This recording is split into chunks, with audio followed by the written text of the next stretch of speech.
is Diddy. Somebody call Young Miami. Her boo-boo is missing. The police is looking for him. We need answers. We got questions. It's going all down today. Tales from the crib. So while you at it, you already know you need to hit that subscribe button.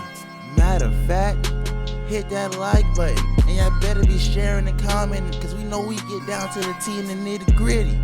But it's your boy, the man with the plan, Jesse J, the sexiest man alive. And with my co-host, Chico Grande Chico 2 times. I'm on my Larry Bird year, people. Ooh. What's poppin'? Dang, I forgot my Cole's birthday just passed. He had an extravaganza. He went to the basketball game. He got gifts on top of gifts on top of gifts. Deservingly so. I mean, hey, it still is. Why not still be his birthday?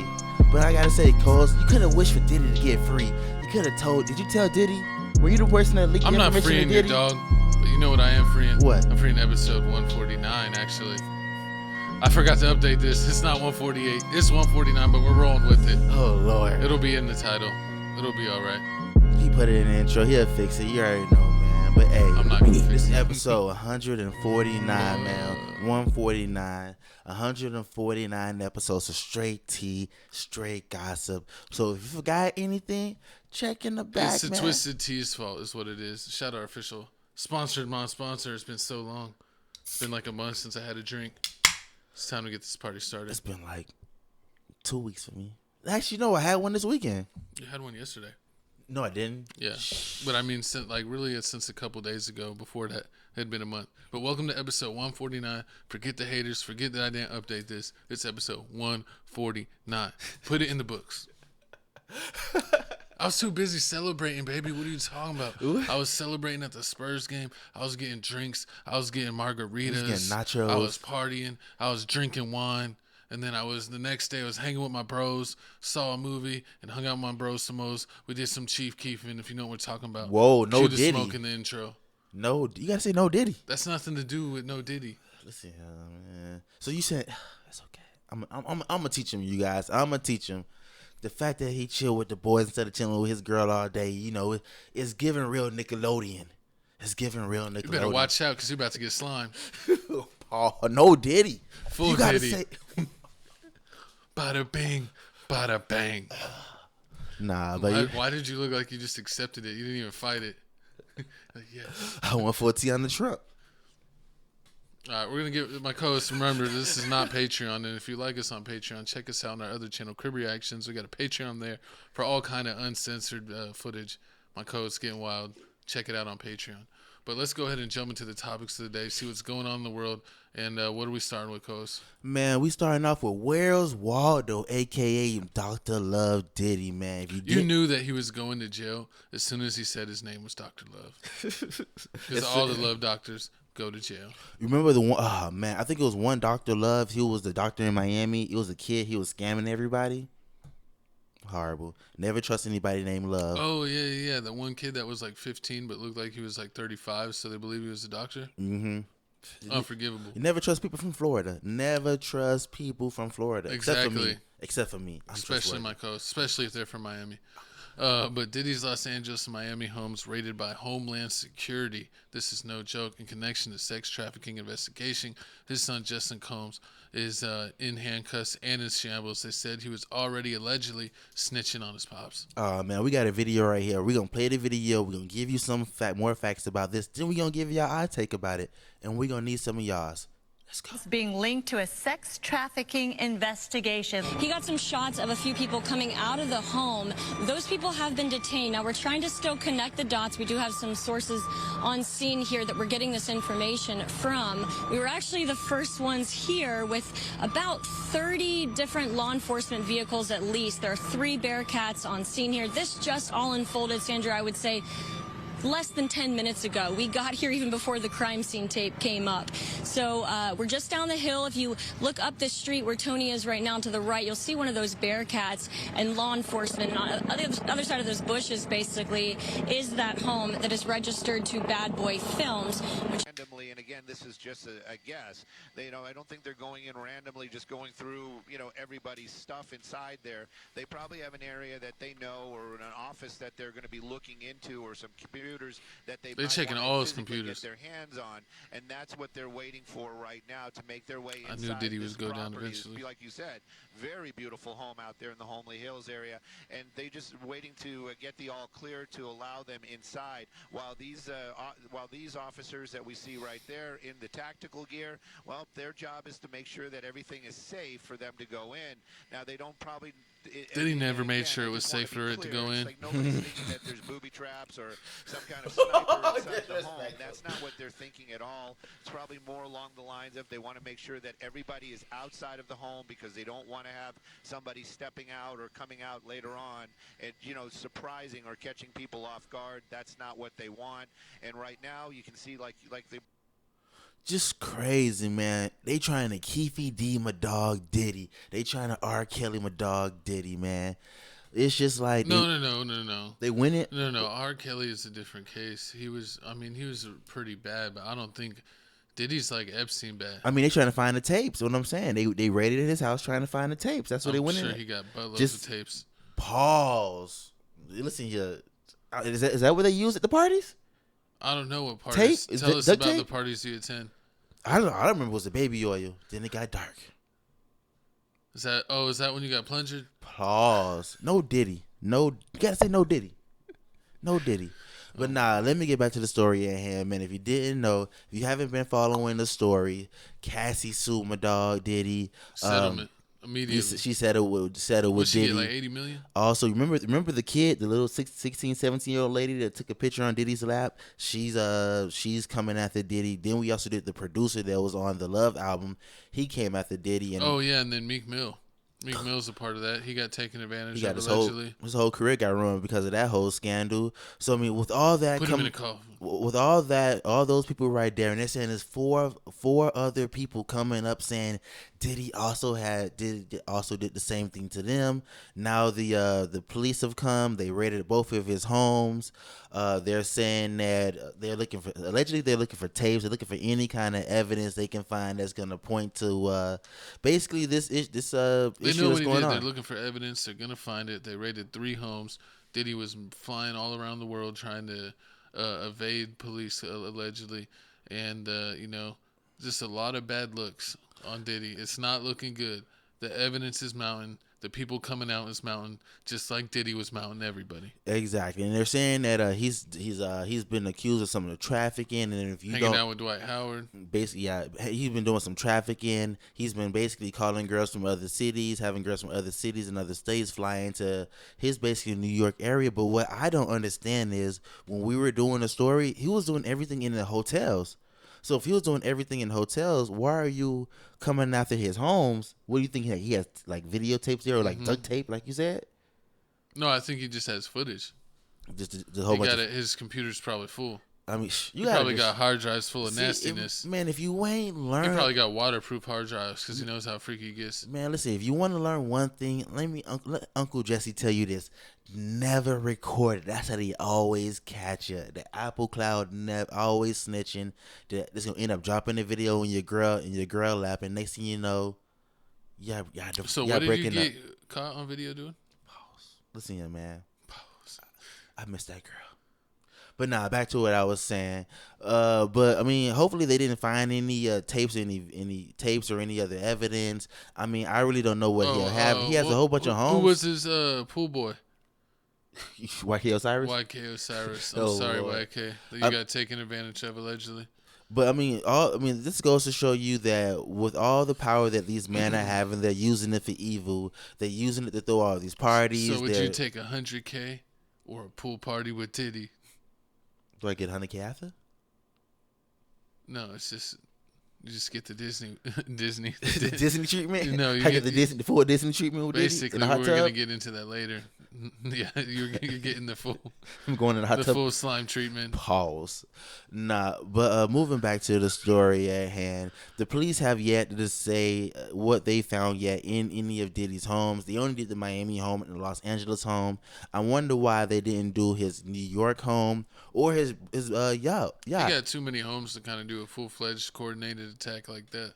True, I understand. Also, I mean, they know they did not find Diddy. Allegedly, somebody tipped Diddy off, and Diddy hopped on his private Why jet would they plane. use this photo of Diddy? That is a horrible picture of Diddy. The Mohawk Diddy era is the worst. That's probably when all this happened. That was like, what was that? It was like 03 Diddy? The Roscoe Dash era. Oh, my God. But Diddy's private jet, the Gulfstream G550-1969/SIS69, reportedly departed Van Nuys. How do you say that? What? Van Nuys. Van Nuys Airport Earlier today, and allegedly landed a remote airfield in Barbuda. I mean, so That's where was that? That was like it was in the islands. yes, on one of the islands. Supposedly, it was an island that you can't get extradited from. People are allegedly Exactly. saying. So with this situation, they can't stop Diddy, man. I feel like, I mean, after doing all the other stories, on like the producer dude said that the police are cool with Diddy. Like shootings happen, police officers know he's about probably it. getting them clientele. The police officers? He's snitching on everybody. He's probably was servicing or serving them. Yeah, giving them money and everything. I mean, you know, everybody wants to be giving them more around than money. celebrities. You know how people treat celebrities real different and weird. So, I mean, I feel like somebody tipped Diddy off. They told Diddy, like, hey, there's going to be a raid. Make sure you get to the clear, get in the clear. But what I don't understand is, why did he not take the kids? Why he leave the kids? I mean, What kind of father figure is that? he really didn't care after he dated Lori Harvey after his son. He's like, I like what you brought home, Sonny, but I'm keeping this for This myself. is exactly why he's in trouble. I mean, like, allegedly bringing underage people to his parties. I mean, Lori Harvey wasn't underage at the time. but he's saying Justin Combs is bringing girls to the place too, allegedly, for the parties. I mean, Justin's probably guilty too. You seen him in handcuffs? They had him in handcuffs. They had a couple of them in handcuffs. And the crazy part about this is, you seen it earlier. They were saying about Diddy's different homes. He has one home under his business name. He has a couple homes under his children's name. So, you know, Diddy's already been ready for this. I mean, like, I don't see. So maybe it's like that's why they can't raid everything. They could only raid his properties. I mean, one of the properties that get raided was in his daughter's name. I guess they don't care. I mean, but they can't take it away from him because it's not in his name. So that's one thing. He Diddy's whole day was. This whole year for Diddy is just hard. With 2023, 24, they're gonna pop up on their computer like, damn, son, where'd you find this? True. Mm-hmm. But what do you think is gonna happen? I mean, like, the same thing happened to R. Kelly. R. Kelly is in jail currently still, but with R. Kelly, it was like a whole bunch of people. It was kids and all that stuff. They had videos. They had the whole tape. With this one, we still don't got a tape. All we know is that you said We got a bunch they of made you people, bring though. duct tape when you went to the party. No, don't that's try to what you put that on said. me. You Don't try to put popped me it. into me. We ain't popping enough to get You invited brought to the a duct Diddy tape or the party. popcorn. I'm like Cat Williams. Oh, you brought the popcorn. Sometimes you gotta tell Diddy no. You ain't got to party So with Diddy. so when Diddy hit you over at 2 a.m, like, hey, Playboy, No, you gonna bring the Pop Rocks? I'm not even answering. I'm declining the call, and then I'm blocking because I know what Diddy's out. you all blocking about. your blessings? That ain't a blessing. That's a curse. That's the gift that keeps on giving. Whoa, herpes. Exactly. Shout out Usher It's gonna be a bad boy for life. and NBA young girl. Oh my God. The gift that There's- keeps on giving. Yeah, that's what they're doing. They're infecting half of the women. I mean, but back to Diddy, back to the story at hand. I need y'all to comment down below how y'all feel about this whole Diddy situation. His place is getting raided. I always hated Diddy since day one. What? Oh, because you're a Tupac fan. Exactly. And I feel like he set it up. He had something to do with Pac's murder, and he was like, all right, I'm going to be bigger than Biggie. Let's go ahead and sacrifice Biggie. That's what he did. He went to the Grove and he sacrificed Biggie. So now he's trying to sacrifice his kids. Yeah, I mean, he's already been ready to. I thought he's already full what's his Illuminati. main son's name that raps? Justin Combs? Is it what he goes by? King Combs. King Combs? Yes, it's one of the youngest He's sons. throwing that comb away. He's throwing. He said, "Peace, Combs. Peace out, Combs." Instead of peace out, Holmes. Peace out, Combs. Oh, it's disrespectful, man. Once again, comment down below. Let me know how you feel about this situation. Do you feel like it's over for Diddy ever You know since what the is whole Ciroc hilarious when situation? people comment on these, and it's like they don't notice that half the time, like we're like just talking ish, and they're like when we were talking about the Lori Harvey and what's his name, Michael B. Jordan. Yeah. And they're like, "What do you mean Michael B. Jordan dodged a bullet? Oh yeah, I said She's that. a scallywag. This is like she ain't no prize." And I mean, man, we were trolling the whole time. I tell people all the time, I'm gonna give you the facts. I'm gonna talk. I'm gonna give you the facts. I'm gonna play a video if we got a video. Then we're gonna give you our take. I mean, it's not our Which fault is that usually some jokes or some trash talking. you know, some jokes, some trash talking. You know, And depending they're on like, how I'm they feeling. were dead ass serious. You know, sometimes I give all the facts. Sometimes I join in with the jokes with my co-hosts. But I mean, enough about this here. You ready for the next topic? Yep. Diddy gonna keep on Diddying.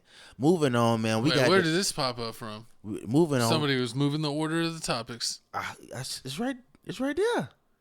Well, speaking of demons, we're going to talk about Late Night with the Devil reportedly making $666,666 on a Sunday. That is crazy. Domestically on a Sunday. I actually was a part of this group because I saw this movie on Sunday, and it was pretty epic. Like, I would say go to this movie sober, because if you're not, it's going to mess up your mind. It is a mind melter. It is my. So If you're scared like this guy, don't go to it. I'm not scared. This wasn't a scary movie. He doesn't like scary movies because then he has to sleep with the light on. Horrible. But if you didn't know, I mean, the Late Night with the Devil is basically, you seen a whole bunch of paranormal movies possessed movies where like somebody's getting possessed by a demon. Yeah, spoiler alert. Spoiler alert. I'll give a little bit of it. It's basically like a 70s late night talk show. This guy was doing really good, but he was always like close to the top, like ranked second or third. And then his wife passes away, and then he wants to do whatever he can to finally be number one because the show is failing. Mm-hmm. So he ends up getting this girl that was found at a cult place where they had a standoff with like the cops for 3 days, and then they ended up burning the whole building down with themselves inside. And she was in the middle of the rubble unharmed. And apparently she has some type of demon in her body. And through talking to her therapist, which is there on the right, she can actually switch from herself to the demon, and he wanted to have basically like interview with the demon, the devil, on the talk show, and things go haywire. And that's basically the kind of intro of the movie, if you want to say, without me ruining it and what else happens. But it's a lot of twists and turns. It's exciting. I think they should have saved this movie for Halloween because they said it was filmed as a Halloween special, and it's almost filmed like like it's like not like through a movie lens, but it's like through like, oh, this was like the real footage of the show along with a handful behind the scenes. So it's like you're watching it like you're watching the show. That's crazy. And then when they cut the commercial, there's like a handful behind the scenes cameras. So you kind of get to see what they're saying in the back, like between segments. And I did see the same people that made Paranormal Activity were the same Awesome people. movies. They're the same people that helped make this movie also. But yeah, like my co-host said, this is an awesome movie. I mean, it did so good. I mean, it was originally made for $2 million. Right now, if you look it up, they already made $2.8 million. So they already grossing, already put money in the bank. And with it being in the news, I mean, we're even talking about it now. And with this crazy, super satanic pool on Sunday, it's probably gonna make more news and get more views. So I think it's gonna do really good for a horror movie. And I give it 2 thumbs up. But it is a little crazy. And if you get scared easily of like demons and stuff, then stay home. It's so crazy how people always talk about, oh, I believe in Jesus. We take all the satanic stuff away. You don't believe in Jesus. Why do you wear Jesus piece? People always talk about that, but the crazy thing is, like, these movies are the movies that always do good. This one, Paranormal Activity, the Up. I like all the paranormal. The Up movie we saw. Up was that was okay. I didn't really like the ending. I like 75% of the movie. Exactly. So I mean, this is crazy. So it goes to show you, Hollywood's a copycat thing. So they're gonna be making a whole bunch of more movies like this, where it's based off of. I guess they're doing something different. Where like instead of them trying to get the demons up out of them, they gonna just try to basically monetize them, get money off them like they zoo animals. $50,000 or a demon in your soul. Pet the beard, or like what I used to do back in the day, like pet the beard, see the bearded lady in like the circus houses. See the demon lady. Basically, see the demon lady. I wouldn't get close to a demon lady. You ever seen like random footage of like that ends up on like Twitter or X now, where they're like walking the streets and it could be anywhere. Like I seen one video where they're walking the streets in Mexico and they see like this girl hanging out underneath a bridge, and it looks like real footage. So, but who knows nowadays? It could be fake. But they walk up on a girl and like, do you need help? Because she looked like she's just like chewing and stuff. And they pull up on her and they shine like the light in her face, and she had like razor demon teeth. And she looked like she had demon eyes, and they're like, oh shit, and they just walked away. Or like that one thing where they said it's I forgot, it was a couple months ago, where it was like these wolves. They thought it was wolves that was over this dead body. It was crazy. But you was right. I mean, I probably wouldn't have watched the movie. I probably would have got nightmares, because I really tried to stay away from scary movies. Because if I watch scary movies, I gotta watch SpongeBob after. He likes like Pineapple Express, Fire. Neighbors, Forgetting Sarah Marshall, Knocked Up, those type of movies. Sex in the City, things like that. Yeah. What's wrong with Sex in the City? It's lame. You a hater. You're no Mr. Big. Forgetting Sarah Marshall. I'm no Mr. B. I said you're no Mr. Big. Oh, horrible. You're Mr. Lil. But comment below. Let me know how you feel about this movie. Did you go see The Late Night with the Devil, or do you feel like you're just gonna wait for it to go on Netflix or HBO Max or something? It's like I would say that it's like Exorcist meets like David Letterman, if that makes sense. I can see that. But are we ready for the next topic? I'm ready for the next topic, man. Oh, and if you're watching this on TFTC Clips, go over to Tales from the Crib. That's the main channel where you get to see everything first. And we do timestamp things down in the comments. But then we also clip it out for you in nice segments on TFTC Clips. So thank you if you're watching us on TFTC Clips. And remember, if you want to support the channel, you can hit the super thanks and videos that are eligible down below if you really want to give us some support there. But let's move on. Man, the day is here, man. The day is here. Rap music is saved. The men are taking back over. No more of that girl rap stuff. The men are taking back over? The men are taking back over, man. My dog When did Kendrick become a man? He's still the size of a middle school boy. K-Dot is one of the ghosts of all the ghosts, man. K-Dot, bless He's Future. not even the best dot. Who's the best dot? S dot. Yo. If you don't know about S dot, go ahead and look at him. S dot 600. He's been bringing hammers since 2012. Shout out S dot. So you already know Kendrick. Okay, so you didn't know Metro Boomin and Future just dropped a whole tape together, all bangers, and it looks like they found everybody that don't like Drake on here. They got The Weeknd on here. People don't even know Future was beefing with Drake. That's what, man. People were like, "What the heck?" There was rumors about him and Metro Boomin beefing. Pretty much. And then like everyone's picking sides. Rick Ross is unfollowing him. What's that? Nav, I almost call him Naz. Nav, he unfollowed him. A handful of other artists are unfollowing Drake. Of course, Meek Mill is back on the Drake. I hate beat. Drake. You can't trust anything Meek Mill does. He's like, oh, once I got 20 people behind me, now it's on. He's like, I ain't losing this time. But trick's on you, little Meeky Millie. Not only are you gonna lose to Diddy, you're gonna lose to Drake again. It's gonna be back to back to back. Whoa. But no Diddy. No, you gotta say no. What's up with you? No Diddy, no doubt. Horrible. But if you didn't know, this beef has been going on for a while. K-Dot, Kendrick Lamar has been going ever since the Control verse. He's been putting his foot on Drake and J. Cole neck for a while. He's been dropping like little subliminals here and there. You see Drake drop little subliminals on some of his songs, but J. Cole, he always playing the peacemaker. On his songs? Drake, what? Horrible. J. Cole always playing the peacemaker. He's over here saying, "Oh yeah, we the big three in the rap game. No big three. It's just me." And now you see K-Dot saying, "Ain't no big three. It's just me." So we got a couple songs here. We got a couple of Drake songs that Kendrick called out. Back and forth. This snippet's going back and forth. If this gets this podcast flag, I am judo chopping you in the neck. This is So cold. it should be quick enough clips, and I'm gonna might speak over. Like it. my dog Cam Newton said, are you a playmaker or you a game manager? I'm a playmaker, baby. It looks like he's a game manager. It's That's what the NFL said, not me. No, but I like Cam Newton. He's cool.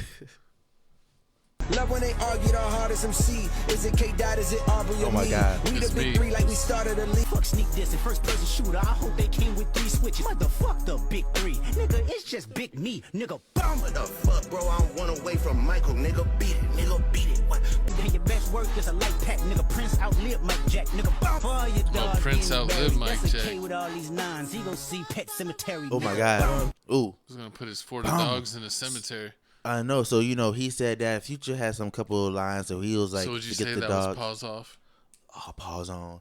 But, they're saying, a lot of people saying that Drake got to That you're respond. watching Drake TFTC clips, but you're not subscribed to Tales from the Crib. I know it, co-host. horrible. That's what they're saying. They need to hit the subscribe button on Tales from the Crib. Nah. Even if they're watching on TFTC clips. People were saying that Drake or J. Cole need to respond to Kendrick, but they really ain't got no bars. Some other people were saying that Drake Cole's been lounging around.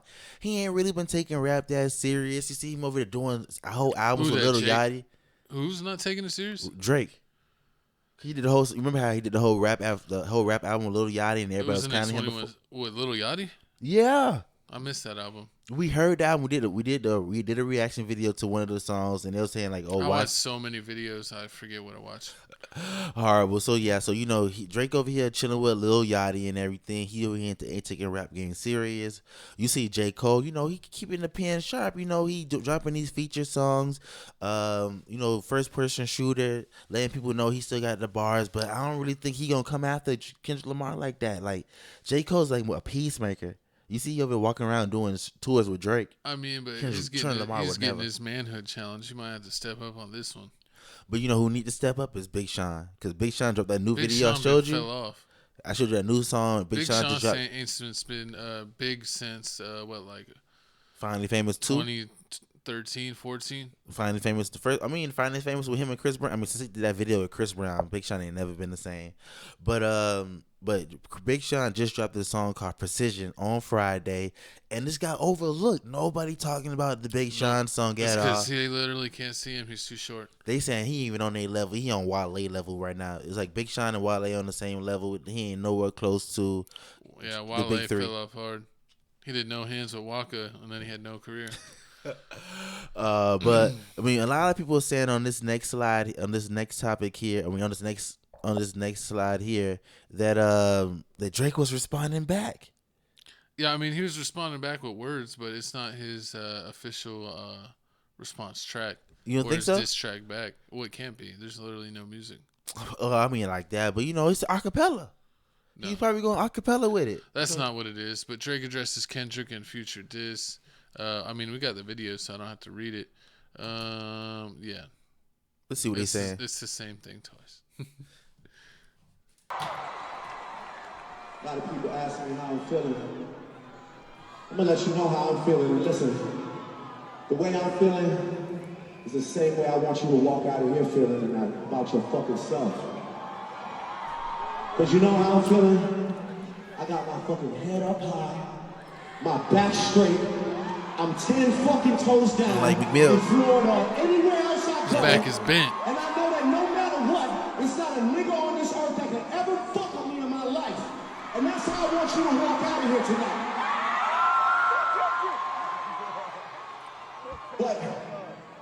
But in order to, get yourself all gassed up, riled up, and move towards the future, sometimes you gotta acknowledge the mistakes that you made in the past, right?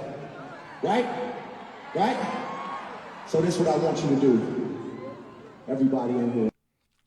I want everyone. Some people were saying that Stop was drumming. Some people saying that was an interlude before he starts doing another song. Other people saying like that's it's a response. that's literally what it is. The artists, when they're doing live shows, in between songs, sometimes they just talk to the audience. And so that's what he was doing. He was wiping himself with a towel, talking to the audience, and he's like, you know what, I'm just going to say something right now. So that is his response, but that's not his response song. That's just him talking about it, and someone recorded it. That's literally all it is. It's not too hard to get confused. So how do you feel about this whole situation with the whole I mean, supposedly 21 it's about some thought. Uh-huh. Oh, what about What, like, some? it was about some thought. Okay, so basically, like how they're saying everybody's picking sides. Like you remember how you always talked about back in the day, like, oh yeah, people got to pick sides. Like you can't listen to NBA young girl and listen to Dirk or King Von. You got to pick a side. Like so, you see people picking sides here. Where do you think 21 Savage is gonna go? Is he gonna go on the Drake side if he I mean, decides he's literally neutral? done an album with him. But he's done an album with Metro Boomin. It don't matter. So you think he can pick Drake's side? Or you Yeah, picking Drake's no the side? big dog. But Drake's the bigger fish. But you get the whole Atlanta connection. Atlanta D's. Hard. But so and they always talk about how Atlanta rappers got the unity thing all going on. But yeah, just like YFN Lucci and Young Thug, it's a lot of unity right there.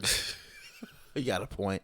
So you got a point. They like you till they don't like you. Look at Rich Homie Quan. Look at what was his name that hung with Travis Porter? Bankroll Fresh. I hated my boy Bankroll. Oh yeah, but Young Thug did that. It was Young Thug? No, Young Thug did that. The Bankroll. Wow, no, it Who was mean the Bankroll. No, it was 21 Savage. Oh yeah, it was Bankroll. I forgot his name. He's a 21 Savage crew. Got Bankroll Fresh. Yeah, he the one that shot Bankroll Fresh. Man, I can't listen no more. 21. See him.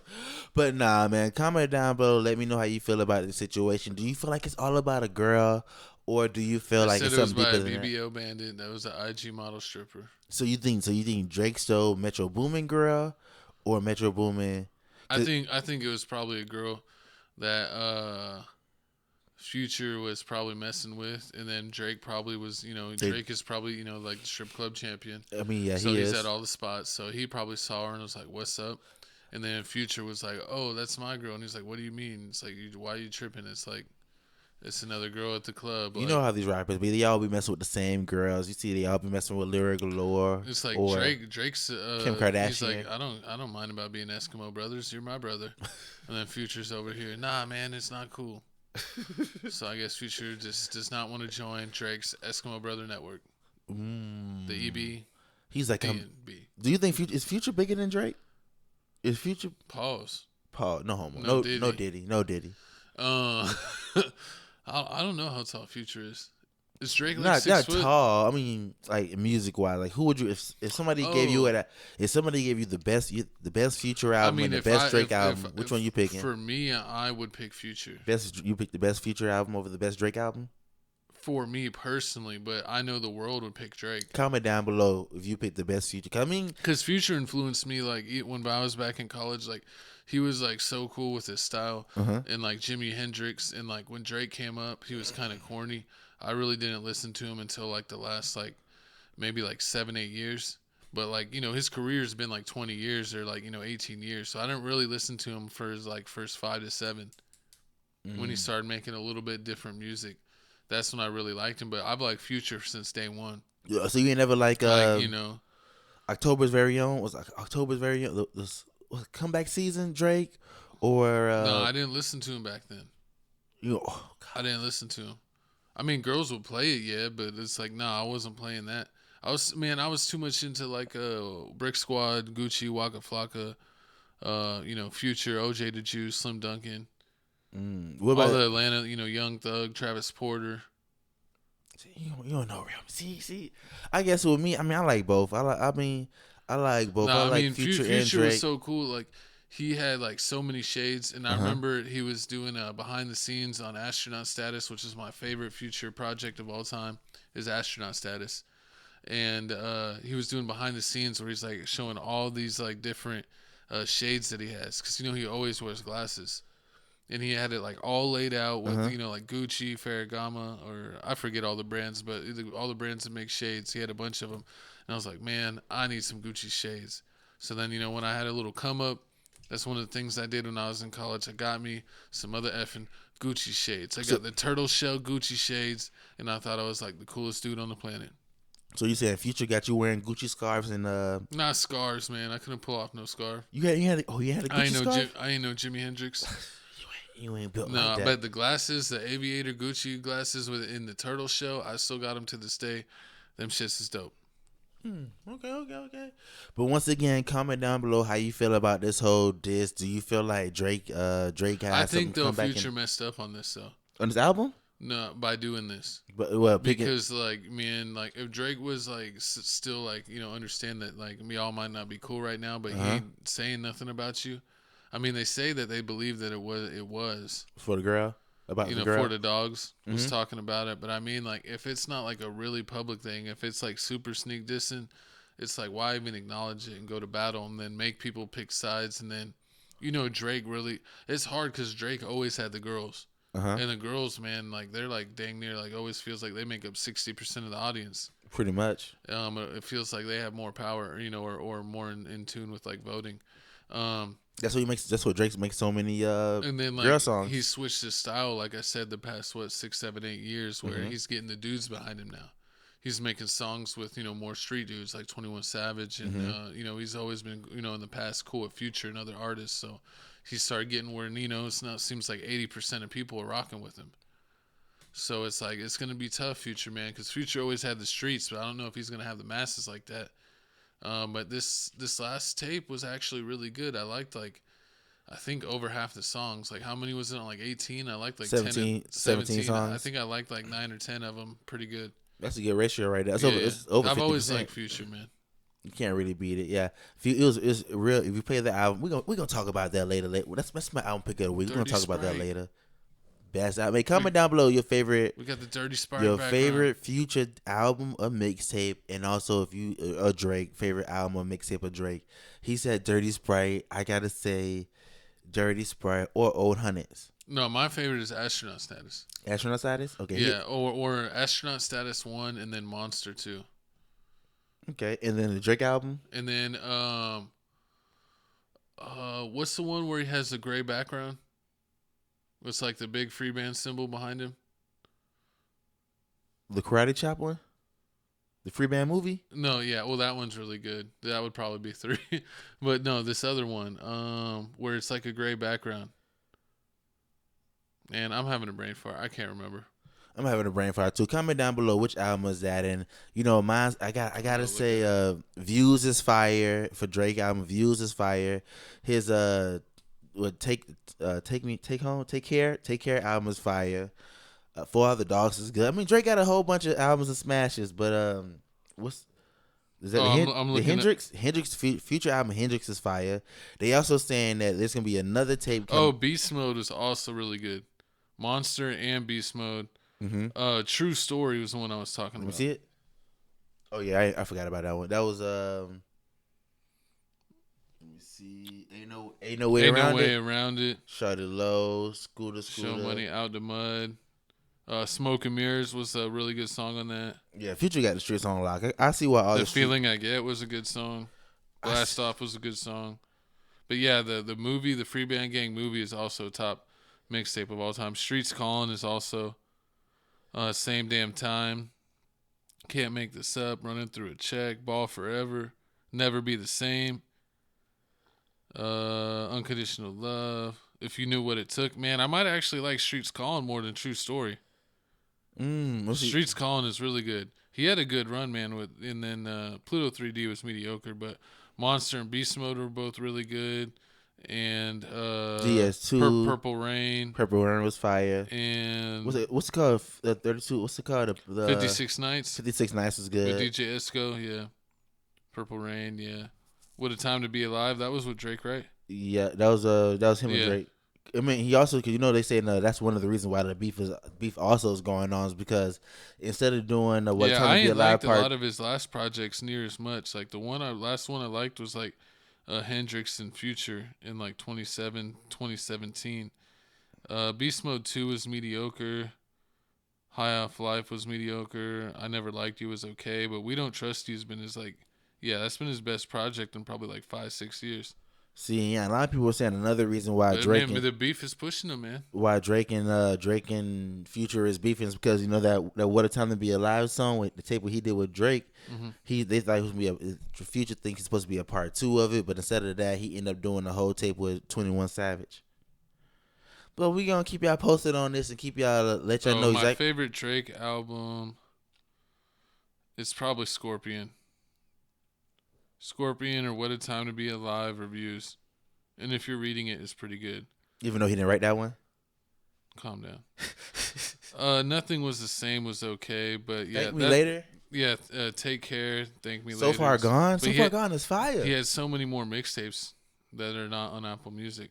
But yeah, I honestly didn't really listen to him until like Nothing Was the Same in 2013, and then I listened to him since then. Horrible. In the playlist and all that. I mean, so you're comment down once again. Comment down below how you feel about Drake. How you feel about Drake and the whole Future situation and Metro Boomin. But I'm ready for the next. That's the hard part is I like Future, but Metro Boomin kind of seems like a punk. So it's like, come on, Future, be better than that. Hey man, it's Young Scooter dropped the album. Shout out Young Scooter. Free band game. But moving on to the free band game, man. Look at here. Next topic here, man. We got quiet on the set. We've been talking about this a lot lately with the whole Drake Bell situation. We wrapping it up. It looks each episode, it's like keeps on making the news. Exactly. So it looks like all 4 episodes have finally dropped. It's on the ID network. If you have YouTube TV, you can watch it. Or if you have IDTV, you can watch it. What is IDTV? I don't know. What investigation channel. But yeah, did they have their own app or what? Yeah, they have their own app. They have their own app, and it's also a station. It's also a station on like Discovery Channel. Is it on Discovery Channel? No, is it like a basic cable channel? No, it's ID channel. ID channel basic. I don't think. No, it's not. You said it's on YouTube TV. It's on YouTube TV. But YouTube, I got a whole bunch of channels on YouTube. Put down who runs ID. Is it like a Discovery offshoot or someone else? Yeah, comment down below. Let us know about that. But all 4 episodes finally dropped. They're all out. Now, this is crazy. Each episode gives you a different story, a different situation. And basically, the crazy stuff that was going on in Nickelodeon. And Disney. And in Disney. No, mainly just Nickelodeon. Some crossed over, though. Some of the same people that got in trouble working for both places. Yep. So they started off with talking about the All That TV show, how some of the black kids, they felt like they were basically what's it called when some of the skits they were like they're like, hey guys. Yeah, basically some of the skits were real racist. One of the black girls that was on the Amanda show was saying she knew she was a token black girl, so they made her do a lot of the black girl stuff, and she didn't feel comfortable with that. Some of the All That stars were talking about how one of the things I showed you was the little fetus. How one of the boys... That is ridiculous, man. I don't remember that for whatever reason. I can't remember everything. But. Exactly. One of the boys had to be... He was the youngest rapper alive. He was a little fetus. They had him in like a bodysuit. They had him in a brown bodysuit, and when they asked him a question like, "Oh yeah, what color should we do the bodysuit?" They was like, "Oh, you should make it charcoal." When they were in the... And he wasn't even like that. He wasn't even like... He wasn't even charcoal. They were being like super hardcore. It's like, man, he's not that dark. Y'all being jerks. Exactly. So when the makeup artists were putting the makeup on him, they were tapping him on the shoulder while he was crying. The mom thought it was racist. A lot of the things here, the black moms and a lot of the parents thought it was a lot of racist, a lot of weird stuff going on. But the things that happened was every time certain parents tried to call it out, they get ostracized. So like they be ostracized, or like the managers or people say they wouldn't get gigs, or they would like kind of like start pushing them away. Or they tell the kids, like, "Hey, can you tell your mom to wait in the back or not come because she's causing problems, making a hostile environment." And all the parents were trying to do was just protect their kids. But I mean, this is just crazy. This is just why you shouldn't. If your kids want to be an actor or actress, you should be around them 24/7. That or wait till they're like middle school age, so at least they're like got some size to them. That's what happened to Drake Bell. Drake Bell was like 14, 15. Yeah, but he'd been in since before that.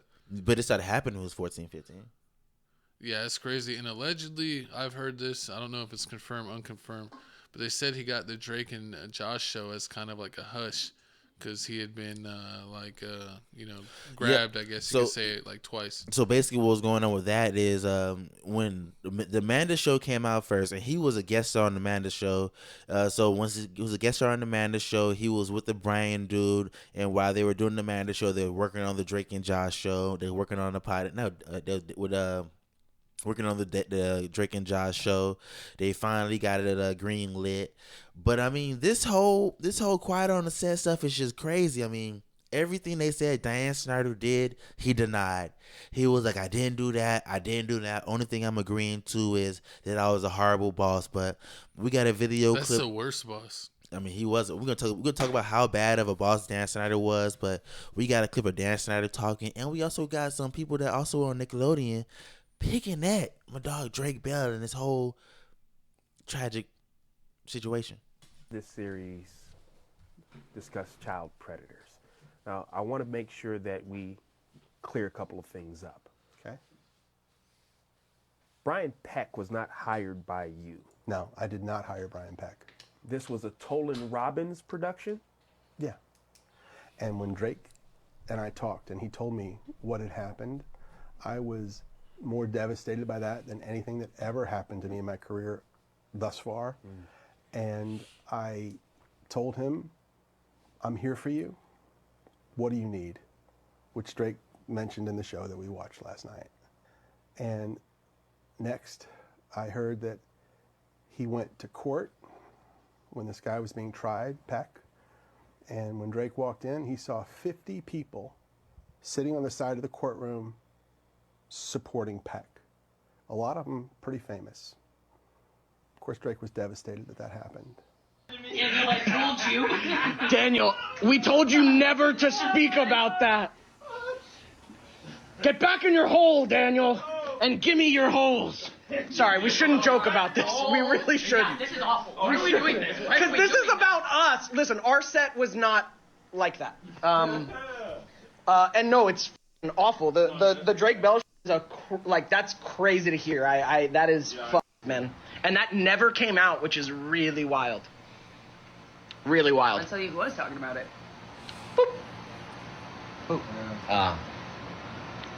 Okay. Oh, so y'all were in on it. Oh, God. Damn. Wow. I'm not talking about this anymore. Not talking about this anymore. No. Guys, we can't joke like this. Jesus. Guys, we're sometimes humor helps us move through things, you know? 100%. We need Missy on the pod. Coming. And I mean, this whole situation. Who's that dude? From Ned's Declassified. Was that a show back? It was a show on Nickelodeon. Oh, I don't remember that. Cause I mean, like the way Dan Schneider worked was like this is the golden age. This is the golden age of all TV shows in the 2002 era, all the way to like the 2013. The golden ages of children TV, and he used to try to blur the lines. Like everything he's seen adults With do. Lizzie McGuire. Yeah, everything he's seen adults do, he tried to do. So like on Fear Factor, you seen Fear Factor, adults were like getting worms piled on them, having to basically put their hands inside roach infested fish tanks, put their head inside some doodle, some crazy stuff. It was. I didn't see that episode. You ain't watch all that.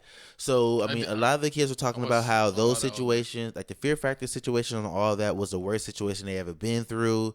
They were talking about a lot of times where they were being sexualized, how basically on the girl on Zoe 101, she was boy crazy. She didn't know that messed up her life. They also alluded to Britney Spears' sister. Britney Spears' sister. They basically alluded to Amanda Bynes having her situation. That's why she's having all these situations that's going on. But it's just crazy the lengths that these managers went through to get these kids. Because like with Drake Bell, Drake was talking about how he lived with his dad. He didn't live with his mom. His mom and dad were basically finna get a divorce. He was living with his dad. His dad got him the job at the Nickelodeon because every day after school he used to take him to like interviews to do auditions. And then he finally started doing gigs. He was on the Pokemon episode. I mean, not a Pokemon episode. He was on the Pokemon commercial. He was in Home Improvement. He was on a couple stuff, doing a couple guest appearances. It's crazy. I don't really like child actors because I feel like it's like it's always the parents making them do it. Pretty much. Because if a kid is like 5 through 10, like they don't know what they want to do. They want to just like probably play with Pokemon or be a kid. And their parents are like taking them to this stuff all the time. And could you imagine maybe they wanted to play sports and like, oh, what are you doing? Oh, I'm going to basketball practice. What are you doing? Oh, I got auditions. True. Like, And then they talked about how Drake dad, when they used to take him, Drake dad used to take him to set, like he was around him 24/7, and Drake's dad was one of the dads that like tried to call it out. He's like, oh yeah, every time like my son had to get dressed for a part, Brian would be there and dressing him. He'd be like, hey, my son can do that himself. Or like every time like it's helping him a little too much. Yeah, helping him a little too much, being a little bit too touchy feely, and like he used to go to the board directors, and he was like, oh, they used to tell him like, oh, Drake dad, like you're just being homophobe because Brian's a homo and he's gay. That's what he said. You gotta say no Diddy. He was basically no Diddy. And then he's like, all right, so he let it slide. He like, tried to let it go, but he was still on it. And then it was to the point where like Brian basically persuaded Drake and saying like, your dad's stealing your money. He's no good for you. You won't make it far here. Then he paid a lawyer to get their finances. That's when he found out that the dad and the mom were in a divorce. He spoke to the mom. Brian Peck spoke to the mom and convinced the mom to fire the dad as the manager because that was the only way it was going to happen. So the mom called Drake's dad, fired him on the spot, and he was like, well, if I'm gonna let him go, then I need you to promise me never let him hang around Brian Peck. And as soon as he fired him, the mom was different. The mom didn't take him to the interview. She didn't like driving to California. She didn't like doing anything. She said, like, Brian do everything. So that's how she ended up staying with Brian, because she was like, well, I mean, I don't like taking him to auditions or anything. Brian likes doing it. He could just stay with you, and you're already there. And that's when everything changed. That's when he snatched him. And that's when they snatched him, and then like Drake just went through this whole bad situation, and so like he finally brought up and told him. I don't want to say anything, but like, what the Drake and Josh. Oh, I thought you were saying you was one of the Nickelodeon kids. I ain't never been on Nickelodeon. You better check your facts. He one of the UPN kids. You was too bad. But like Drake and Josh was like, it was a little bit past my time to watch. What is it, Disney Channel?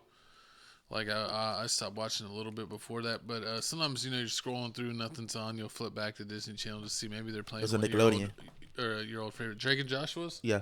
I'm sorry, the Nickelodeon. Nickelodeon, I mean, Disney Channel was like Hannah Montana, Where's This Waverly Place, Zack and Cody. But you know, back then when you had cable, you would flip through and see what's on every channel, and I would see them on there, and I'd be like, these guys suck. Both of them are not funny. Like, how did they get a TV show? And now it's like, oh well. He got assaulted a handful of times, and they tried to hush him. That's how he got a TV show. Pretty much, and yeah, and then they was making TV. Yeah, they was doing that. That's just crazy. They're like, sacrifice yourself, and you get what you want. Basically, and it's crazy. Like, and some of these parents just turn a blind eye. They're like, how much is a check? Exactly. Some of these parents turn a blind eye, and the way they work is just horrible. Like, unforgivable. Brian he invested a lot of time in the Drake. He was going to Drake rock band concerts. Something he wasn't supposed to into Drake. Exactly, and also they talked about were times where like all the PETA fighters. I said it right. Did I say it right?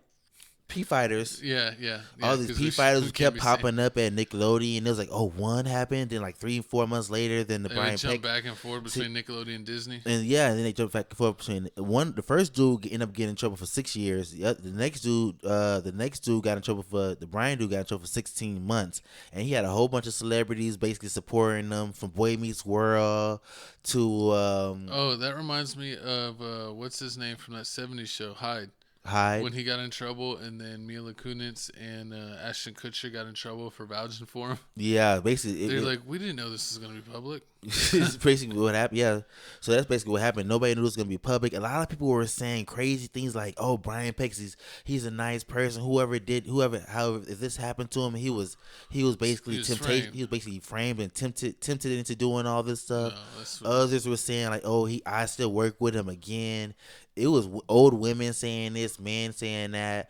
Also, they'll talk about how hey, when you're that deep in the industry, you can control some stuff. And they're saying the only reason why this ended with Dan Snyder is because the whole Me Too movement started to happen. So they just said it was a mutual decision to split ways. They gave him $7 million, and that was just the end of Daniel Snyder. And I mean, it's just crazy the way Hollywood does it.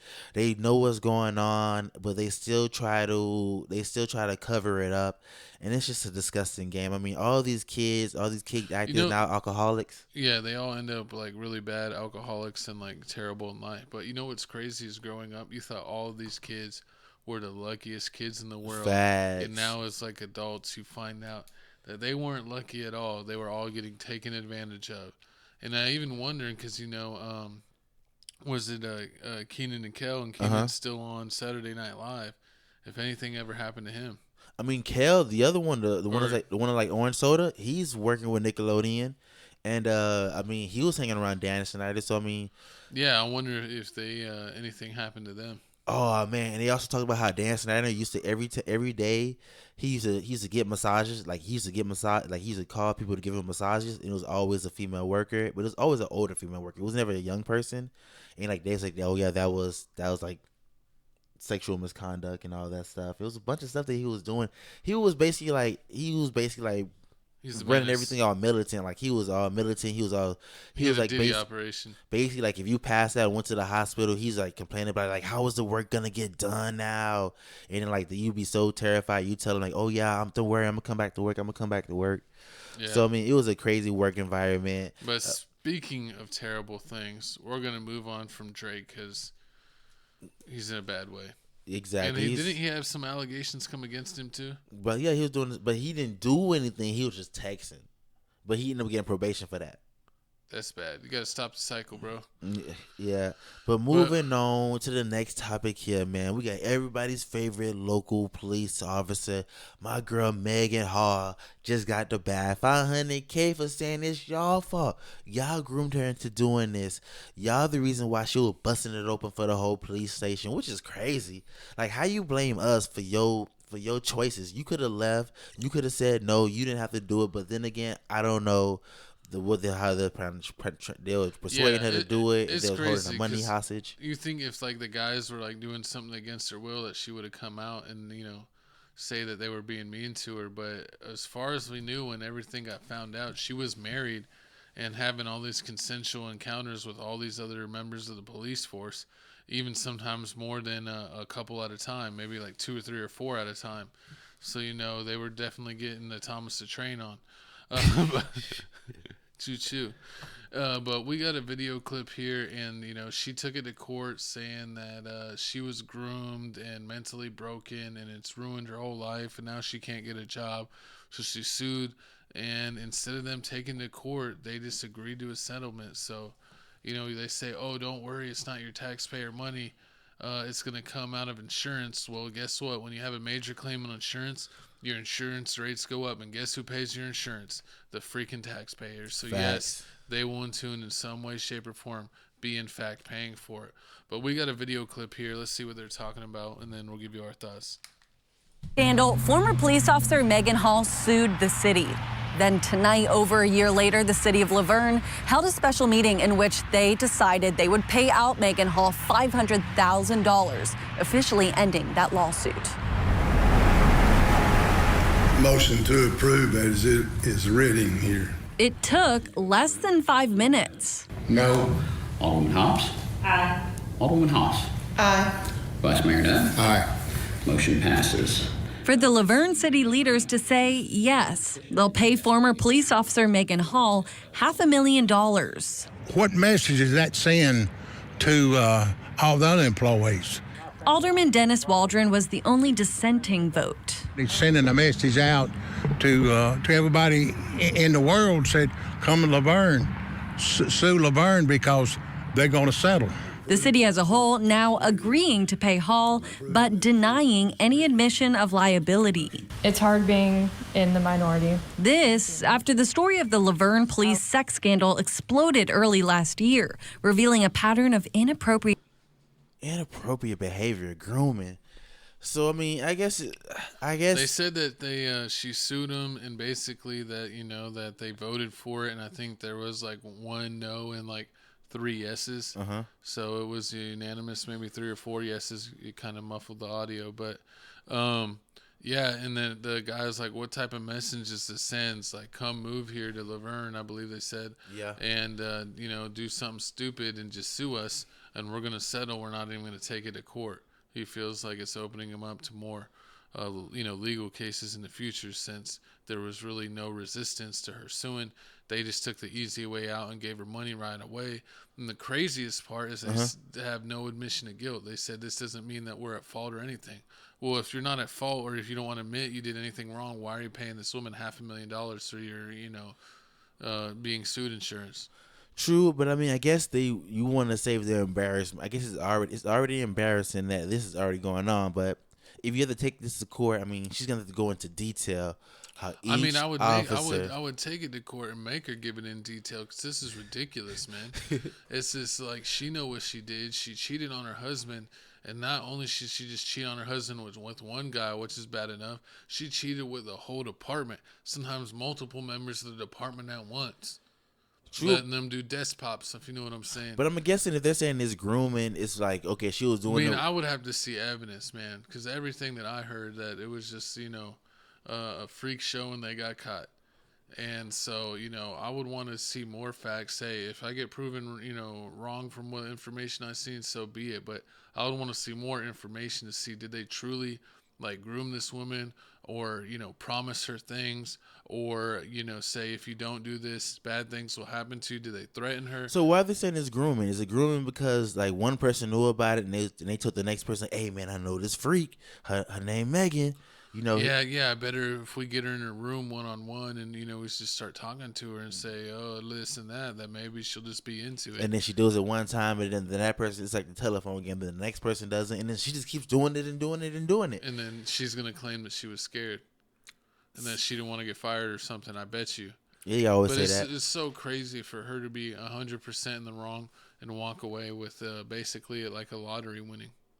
Be a 500, because yeah, true. I mean, usually people to get a $500K, you have to been to jail for like 5 or 6 years, 10 years, and then like they found out, oh, it was the wrong DNA, we arrested the wrong person. Yeah.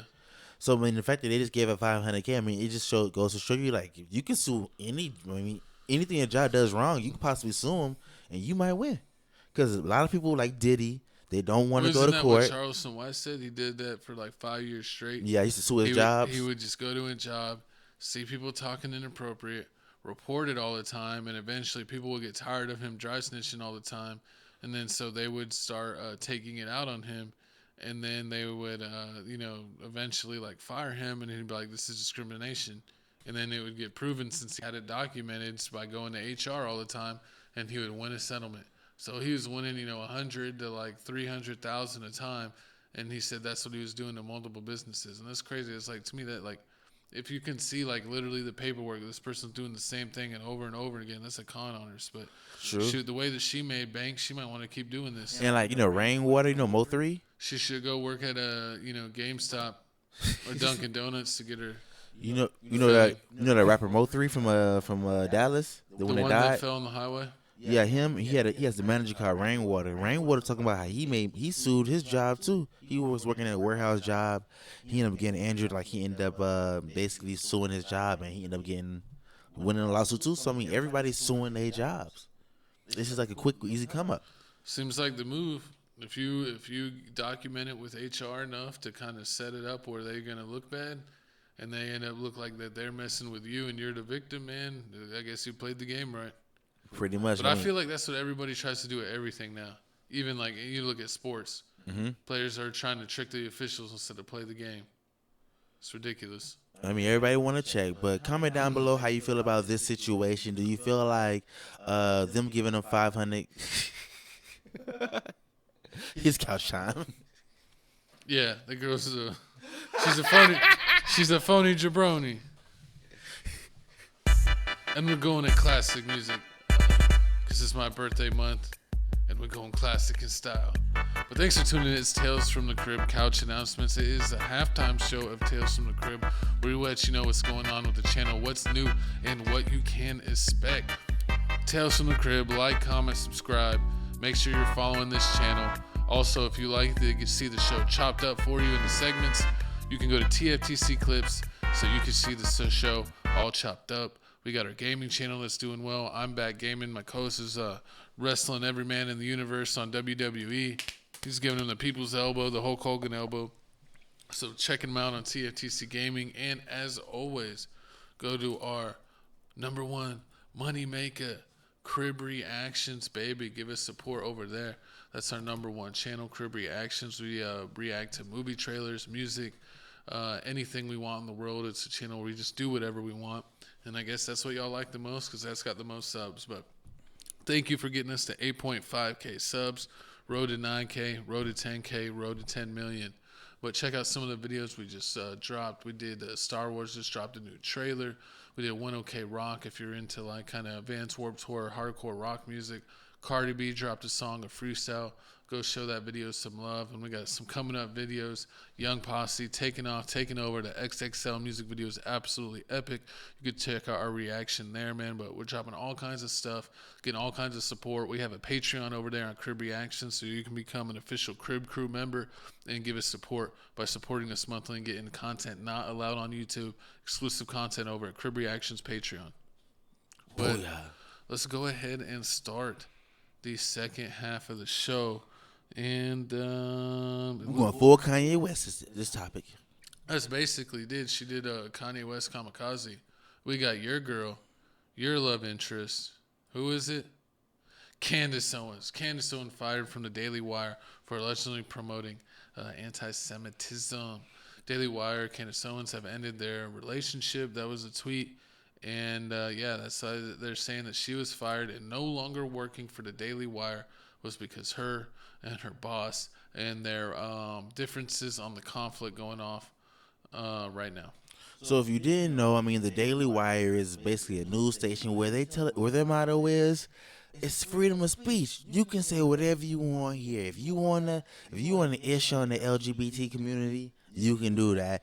If you want to talk about how Disney Channel's messing up the whole Star Wars basically universe, you can talk about that. But if you want to talk about Jews, you can't do that. And it looks like you said that with a little too much conviction.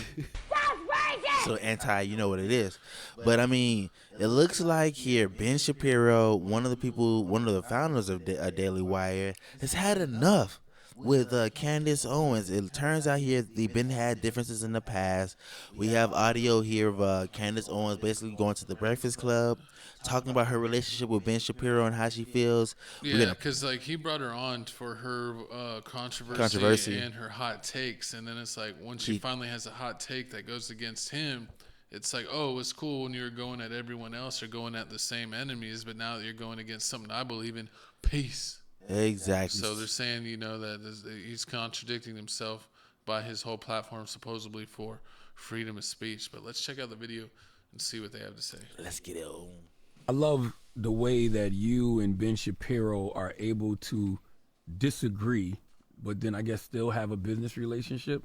Because I saw him recently tell you, I think this was maybe a few months ago, he told you to quit over your Israel coverage, your Palestine Israel coverage. Yeah. What was that about? Well, he told me, the tweet that he responded to was actually just some biblical passages. Mm-hmm. And he thought that it was me saying that I had to choose money over I don't know how we interpret it, but it was definitely not. I just meant it as peace, calling for peace, because, there was a video circulating of him calling me a disgrace and a faux professional or whatever it was. And I decided to choose peace. And then when I chose peace, he responded to the peace with not peace. So why wouldn't he just fire you? Well, as I explained on Tucker Carlson's show, Ben doesn't have the power to fire me. And it's not even saying that we disagree on Israel and Palestine. So basically, I guess he did. They do. He did. He disagrees with everything Candace Owens does. He didn't like her for her take on the whole Palestine situation. Then on top of that, she backed up Kanye West when Kanye West was going on his little Jew dislike rant. Backed him up on that. He didn't like that. So. Also, I mean, she's over there talking to rabbis, giving them problems, and they're saying that that anybody that supports Candace Owens doesn't support the Jewish community. And you already know Ben Shapiro is big in the Jew. He supports the Jews really, really, really heavily. Well, that's his faith. That's his faith. So I mean, it's just crazy because it seemed like they coexisted. That he's the leader of the Daily Wire, and he, of course, he believes his faith, and now that she's covering a conflict and believes that the opposite side actually is more correct than what he's saying. And so they let that difference of opinion be. But it's funny that he actually would call her out on Twitter and said, if this means that you can't work here, then quit. If it's that hard for you, it's crazy that he would say that. But I know sometimes even when you own a company or we're the main founder, you have a board of directors and things like that. So he honestly may have not had the power, to fire her right away, because if he did, he probably would have already done it. But I think he did have the power to slowly influence the leaders that be to eventually come to the conclusion where they do want to, in fact, get rid of Candace Owens. He probably waited till, they had enough times of her speaking against it that he could be like, look, she's not going to stop. She's making us look bad. This is going to hurt the overall image of the company. And then they probably decided to, get her out of there at that point. So, his influence worked. It just, wasn't as instant probably as he liked it to be. So yeah, you already know HR is always gonna pick the company over you. So I mean, with this, they even went as far as everything she's saying. They're saying, oh yeah, it's anti-Semitic. It's times where people are tweeting things on Twitter or X, and she's liking it, and they're saying like, see, she supports them. So I mean, it's a lot of things that that Candace Owens is doing. But I mean, if she feels like this, she feels like this. I mean, she feels like the people aren't telling the full story, and I hear it a lot that they're saying the way the Americans painting the situation isn't really how it is. Yeah, because it's with what's it called? Our alliance. They're part of was it NAFTA? Yeah, something like that. Yeah. Comment down below. I don't know the abbreviations off the top of my head, but it's the NAPA. They're basically our allies in that, so we have to support them. But I think we should just kind of mind our own businesses, and if things aren't really happening where, it's like going to affect us directly, I feel like we shouldn't, like, anytime there's a conflict, poke our nose in it and then make random people upset at us for no reason when it's really not our business. Yeah, let people handle their own business, and if it comes to a point where a country's trying to like take over the whole world, yeah, we could step in. But if they're kind of handling their own stuff, we should just let it be. Yeah, but you already know how the U.S. is. We feel like we're the big brother of the world, like we're the parent of the world, and we have to discipline everyone. But having to discipline the whole world gets us in trouble sometimes, and we could have just let it go. True, we could have just let it go, or like we try to give them money, give them a whole bunch of supplies, so then once we turn around, we'll actually stuff back. Yeah, if we really want to get into it, people believe that there's like whole shadow governments, and that basically the government sometimes to not like look in trouble, like or get in trouble with these people, that they'll like wire money to people in different ways, and like, oh, give this money to this group of people who then is going to give it to them, and so that way they can like fund wars secretly and do stuff. Apparently we do that all over the world, and I don't doubt it one bit. You hear about the shadow government and the FBI basically owning a part of Hollywood? How they fund Hollywood? They fund some movies like Independence Day and things like that. Well, Independence Day is a great movie, so bless them for making that. That's the one good thing they've done. I seen that on the CIA episode Will Smith was great in Independence Day. They're doing an Andrew Schultz podcast. He came on Andrew Schultz podcast, and he was the CIA dude. Oh yeah, the dude with the hair. Yeah, he was talking about how the CIA funds Hollywood, and you can look it up. The CIA funds Hollywood and Hollywood movies to basically put the propaganda out there and basically blur up the story. Yeah, and then you don't even know how many stories are real or fake nowadays, or sometimes they blow stories up and then suppress other stories. I mean, we've even seen that honestly with our own podcast, that sometimes if we talk about things that are undesirable to mass media, that it seems like that episode of the podcast gets suppressed, where in episodes where we're not talking about anything that's controversial, that one seems to get pushed out like there's no tomorrow. So, I mean, sometimes it even feels like YouTube's playing that game sometimes. So, and they say all social medias are getting, with the AI intelligence and the scanning of everything that's submitted, that they're really able to control that stuff by throttling content up and down or suppressing it entirely. There was like the Black Hawk Down movie was funded by the government. The Battleship movie, The Sum of Our Fears. Battleship. They just wanted to see Top Gun. What's Justin Timberlake's wife? I forgot. Jessica Biel. Yeah. Jessica Biel. She's a baddie. I would have paid her $50 million to be in my movie. Horrible. But I mean, yeah, that goes to show you. I mean, you really don't know what the government is doing. I mean, they're trying to feed. Candace Owens is saying like the government's trying to feed us the wrong information. I mean, that's what Tiffany Haddish said. She's going over there to get the real story. Because yeah, but Tiffany Haddish, come on, girl. That's not what you're supposed to do. You're supposed to be in funny movies, not trying to solve world issues. But comment down below how you feel about this situation. Do you feel like it was good enough reason to fire Candace Owens? No, I mean, I feel like it's kind of a petty reason just because of difference opinion on a popular topic in news. But I feel like she's fine. She'll land on her feet. She has a big audience. Do what Tucker Carlson does? She has a huge following on YouTube, so literally she could just keep posting on YouTube with no attachment to Daily Wire and just keep all the funds herself from YouTube instead of probably splitting it with Daily Wire funding her show and advertisers for Daily Wire. So now she'll be self-funded. She'll probably get a new set to differentiate it, but all the money she makes will be hers, and so that'll be nice. She'll be working for herself. True, and she might do the same thing Tucker Carlson does. Like, he does the whole news station on X, or she may even end up doing her own little news station. But I'm saying she already got enough following on YouTube just to go do your YouTube show. You can talk for the most part pretty freely on YouTube. True. But it's just, sometimes if you get really into the nitty gritty, there's some haters sometimes. So you just got to watch it.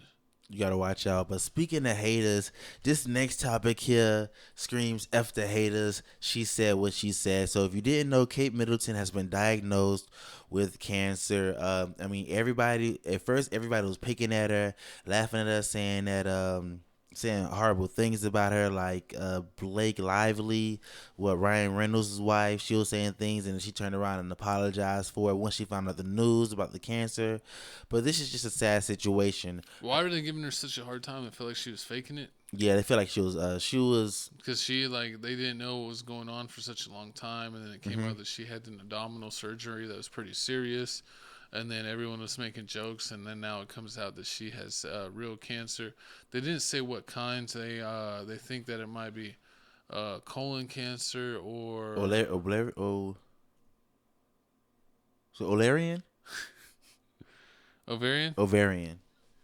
cancer. Yeah, ovarian cancer. Ovaries. Ovaries. So they don't know what it is, but. This is just a sad situation. We're watching a lot of videos of people overseas just talking about this, how nobody wishes cancer on anybody. Her father, King Charles, is it King Charles? Yeah, King Charles also has cancer. So, looks like here, it may be in the family. Because, That's not her. That's not her dad? No, that's not her lineage. She married in. That's just horrible. That's her husband's. That's her husband's dad. But yeah, it's just you never wish cancer on anybody. Supposedly she had the surgery to remove the cancer, and now she's doing like preventative chemo in the meantime, to keep the cancer away, and she's healing up. There's also rumors that she may have Crohn's, so I don't know if it has anything to do with that. But everything we said with this topic is all allegedly, because the news has kind of been muddled. Yeah, it has been muddled. But comment down below how you feel about the whole it's probably made by mudbloods. Horrible. Comment down below how you feel about the whole Kate Middleton situation. Also, anybody that's going through a tragic situation like cancer or anything, we give full prayers out to you. And let us know. Horrible. Where's your tea and where is your compass? This is the only reason why you want to do the top, so you can put on your UK accent. No, but I do want to know where Candy Mountain is. Horrible. Moving on do you know where Charlie is? No, we don't know. Do you know where Candy Mountain is? Charlie. Willy Wonka.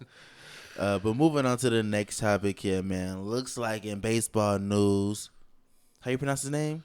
Ohtani. Shohei Ohtani, interpreter. Shohei Ohtani, I guess. Interpreter fired after Star's attorneys accused of a massive theft. They said he stole like $3 or $5 million. Yeah, over 3.5. $3 to $5 million he stole. How do you have access to his account? So that's what the big question is. True. At first they said it was he was helping him pay debts, but then they said it was like a direct transfer from his account to a casino. So it looks like he was paying his own debts. It looks like they're trying to make this guy the fall guy because he just got a contract worth $700 million for the Dodgers. Yes. And, he's probably already made it with his sponsorships and his prior contracts, already over $1 billion. And they probably don't want him losing no money off that $700 million contract for betting on, on betting on whatever, that he's betting on. I don't know if it's on baseball itself or other sports, but it definitely looks fishy. He was the pride of Japan. probably the best baseball player. He was a pitcher and a great hitter. I think they took him off of pitching because he did mess up his arm and have surgery, so I don't know if he's really pitching like that anymore. I'm not a baseball fanatic, so let us know down in the comments if you are. But honestly, man, unfortunately, we love Japan. We love all people from Japan. We love a lot of Japan music and anime. But it looks like Ohtani ended up doing this, man. Everything is alleged, but in my eyes, it looks like he did it. I mean, and we have a fall guy. Yeah, true. I mean, how they always do. Everybody has a fall guy. I mean, a lot of these situations, they just blame the lower level person. I know how they could solve this right now. What? Give Tales from the Crib / Crib Reactions first class plane tickets to Japan. We'll iron this out with XG, and then we'll fly back, and his image will be cleared. Oh my God! But I mean, he's So we looked this up. I mean, this situation. Only reason it's fishy is because a lot of people don't know a lot about his information. They're saying to the point where they don't even know information about his dog. So, and the fact that this person, his dog's supposed to have a. And I mean, you know how people Facebook, are. They, you know how people, Instagram. You know how people are. They want to know everything about your life. But I mean, the fact that he stole $3.5 to $5 million is real suspicious.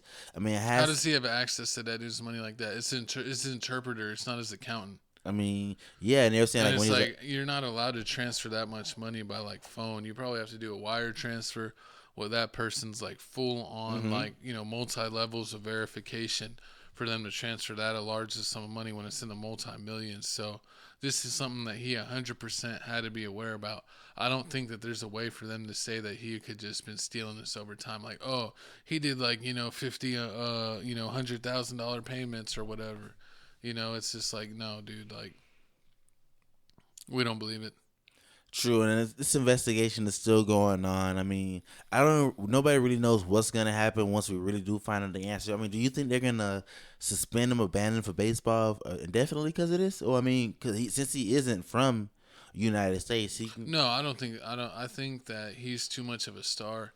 Right? He's like the pride of baseball. He's like the judge in New York. He's one of their big stars. He just signed for like a record-breaking deal.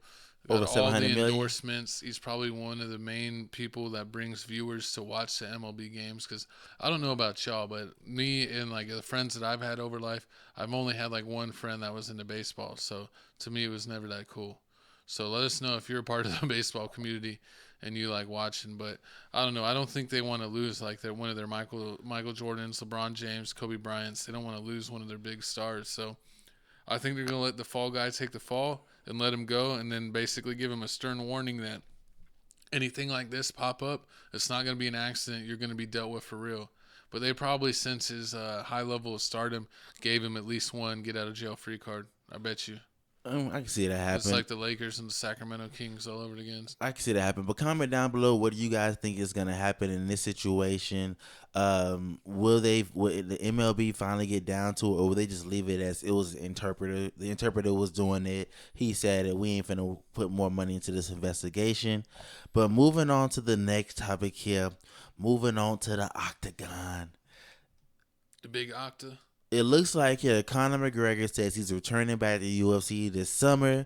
He's going to allegedly maybe fight Michael Chandler. Nobody knows the weight class he will be in. Either going to be in the 80 division, 170 division. Nobody knows. But after doing his movie, The Roadhouse, that just came out, I mean, Conor McGregor says he's done healing. Last time I remember Conor McGregor fighting, he broke his leg, right? He broke his leg.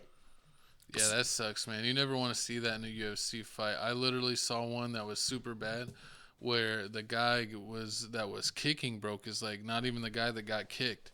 The guy checked the kick, and his leg snapped nasty. He did all kinds of flippy floppies. This is basically his what is that? What's the big shin bone? The tibia? I don't know. Whatever it is, it was looking like a slinky. Basically, his whole leg was looking like a slinky. But I mean, with this, I think it's nice to bring the excitement. I think he needs to fight Sugar Shane.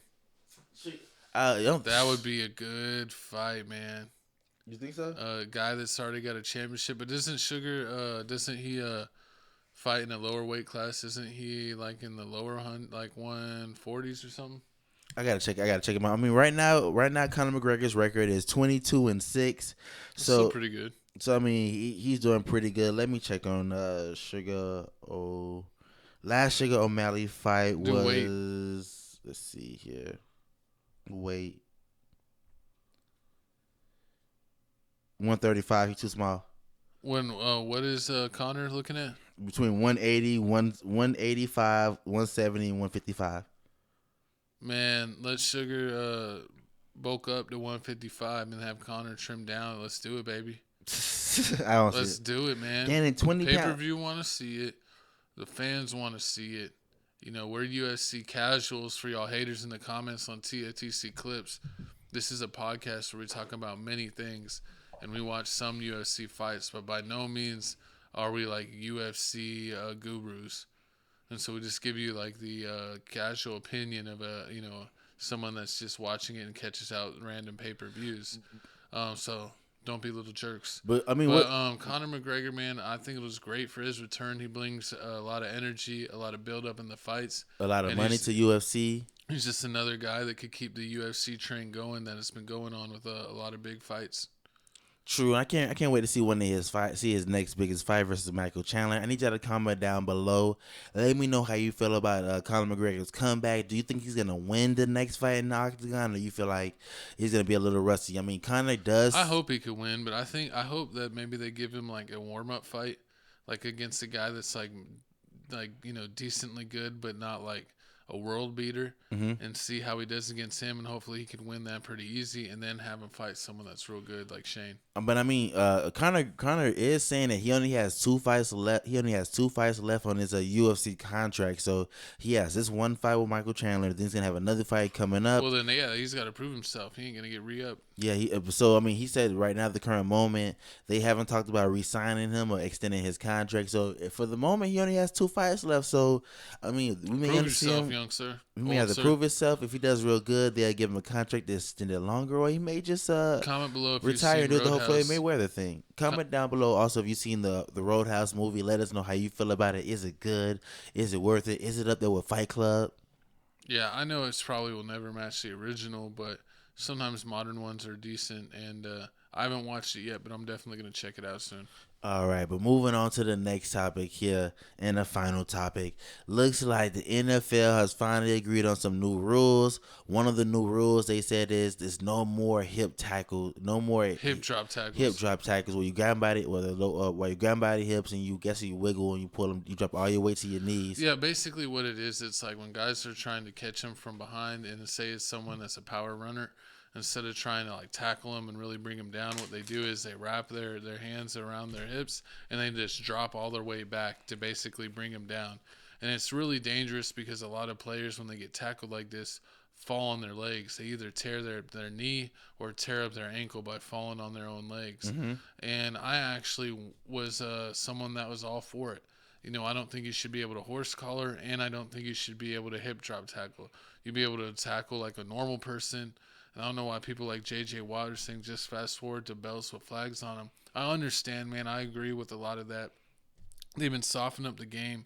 I think that some things should be loosened up, but this is actually one thing that I'm 100% for because past season, if you've been watching us on TFTC football coverage, we've been covering a bunch of football, and we saw a whole bunch of players that were top-tier players, Pro Bowl players, go down with injury because guys couldn't tackle them for real, so they would just do these hip drop tackles where they're basically dead weight and pulling them back on their legs, and so many guys got injured. So I actually 100% agree with this, and a lot of people thought that the tush push should be eliminated, the Eagles' pet play, but executives said that there will not be any proposal and that there's really no issue with that. So congrats on the Eagles. You're going to be tush pushing, hopefully back into the playoffs. Yeah, and I mean, with this whole situation, some people were complaining that, I mean, so basically what you're saying is the NFL just wants you to score a whole bunch of points, and once you give the ball to the running back, and once he passes the defensive line and the linebackers, no cornerback can stop him. No cornerback's gonna be able to stop him but it's just like you got to tackle him correctly. Like if you're chasing them down, you could tackle them from the back, like tackle their back and like tackle them forward to where they fall down, or tackle them and wrestle them down. But there was so many little guys trying to tackle running backs, But how you where gonna the tackle- running backs is like push them off to the side and they're still holding on and they just drop all their weight back. I wish there was a better way to do it, man. But that's literally like how so many dudes got their knees messed up this So past how season. you expect Joey Porter? It became like an epidemic, man. Like of like so many people doing that because they're like, oh, I seen this guy do it and he brings people down and I never have to worry about missing a tackle anymore because I can do this cheap little BS where I grab them and put all my body weight and pull on their back legs. Like, nah, that ain't cool, man. Learn how to tackle correctly. I definitely understand the NFL's been soft with other rules, but I'm 100% behind banning the hip drop tackle, man. And the thing with the hip drop tackle, they're saying like it's not 100%. Like it's just like you can tell, dude, because you can tell like when a guy hits someone and he just wraps up and then like drops all his weight. I mean, you can see that, but sometimes you can literally tell. Just like when a horse collar, when you see someone grab them by the back of their shoulder pads and pull, and they go like that, you can see that. It's like seeing a helmet to helmet. It's pretty easy to me. I don't know how the NFL refs are just as trash as NBA refs. If they'll be able to make the difference, we might get some bogus calls on that. Yeah, that might happen. But like with if the this quarterback, saves a roughing the quarterback. handful of players, knees, I'm all for it. I do think that they need to change some stuff on the quarterback because they definitely baby him too much. Exactly. I mean, it's football, man. But this pulling someone back on their legs, that's a high risk tackle. So that's just the only reason I'm behind it. So how you expect them to tackle Derrick Henry? How is Joey Porter gonna tackle Derrick Henry when he coming down? Well, that's like what DBs usually do. That's why they call them ankle biters. They don't call them hip biters. It's almost like a soccer, where they side tackle someone. You tackle someone's legs and get them down. Because if you get their legs tripped up and turn their legs, they're just going to fall down. But they're not going to snap their knees or snap their ankle. With these hip drop tackles where you're running full speed and then you fall backwards on your leg in an awkward position. True. That's just a huge opportunity for major injury. They did say that actually happened to me in one of my high school games. What? We had 3 running backs hurt in the same game, and it was all off of hip drop tackles. So, I don't like that. Comment down below how you feel about the hip drop tackles and the rules, the other rules that have passed and not passed in NFL. They still haven't decided on the extra game in the season. I also, don't think they need to add any more games. But just so y'all know, I'm against a lot of the other rules. This is just one of the rules. Like the tush push? I mean, no. I mean, that's fine. I don't think there's any too much with that. Also, they're talking about changing. You got to push the tush. So also, they're talking about changing the kickoff return rule. Make it more they XFL-like. They need to go back. They need to go back to the original kickoff and let just guys that's the kamikaze part of the game. Yeah, they're saying. I always liked it because I wasn't on kickoff, so I was just like, "Go guys, go take each other's heads off on our full speed." Yeah, they're saying it's gonna be no more touchbacks when unless the ball goes out of bounds. It already is like that in the NFL with the moving it up. It's like half the time they kick it out the end zone, so they just start at the. What did they move it to the 25? To the 25-30. To the 25 or the 30. It's 25. I'm pretty sure. I think now they can start. Yeah, they haven't passed the rule yet. I thought it was 20 at first, but now it's 25. So I mean, it's a lot of things changing in the NFL. We're gonna see how it goes. I mean, but it's still time, baby and the quarterbacks. If you're watching TFTC clips, to go over to Tales from the Crib and hit the subscribe button so you can get the podcast in full early before it comes out in the clipped out form on TFTC clips. So go to Tales from the Crib, like, comment, subscribe, where you get the full podcast way before you get it here on TFTC clips. And check out all of our other channels. But it's time to get to the rear end of the show, the music section, baby. New Music Monday, new podcast every Monday.